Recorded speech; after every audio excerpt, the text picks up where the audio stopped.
બુલેટિનની શરૂઆત કરીશું મહત્વપૂર્ણ સમાચાર સાથે। આણંદના ઉમરેઠ વિધાનસભા પેટા ચૂંટણીનું આવતીકાલે પરિણામ જાહેર થશે। ભાજપ અને કોંગ્રેસ સહિત 6 ઉમેદવારોના ભાવિનો આવતીકાલે ફેસલો થશે। ઉમરેઠ વિધાનસભા બેઠકની પેટા ચૂંટણીમાં કુલ 59.3% મતદાન થયું છે।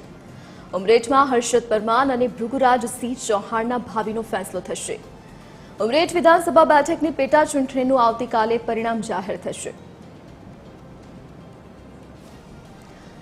વધુ વિગતો સાથે associate editor Arun Shah online પર જોડાઈ ગયા છે। જી અરુણ, ઉમરેઠ વિધાનસભાની બેઠકની ચૂંટણીનું આવતીકાલે પરિણામ જાહેર થવાનું છે, શું વિગત? જી, 5 રાજ્યોની વિધાનસભાની ચૂંટણીની જે મતગણતરી છે તે આવતીકાલે હાથ ધરાવવાની છે। તેની સાથે ગુજરાતમાં એકમાત્ર ઉમરેઠ વિધાનસભા બેઠક માટેની પેટા ચૂંટણી જે યોજવામાં આવી હતી 23મી એપ્રિલના રોજ આ ચૂંટણી યોજવામાં આવી હતી। તેનું પરિણામ પણ એટલે કે મતગણતરી આવતીકાલે હાથ ધરવામાં આવશે।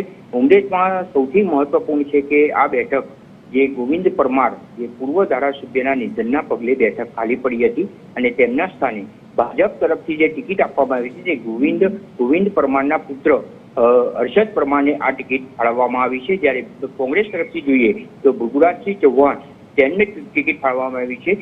કુલ 6 ઉમેદવારોનું ભાવિ ઈવીએમમાં સીલ થયું છે।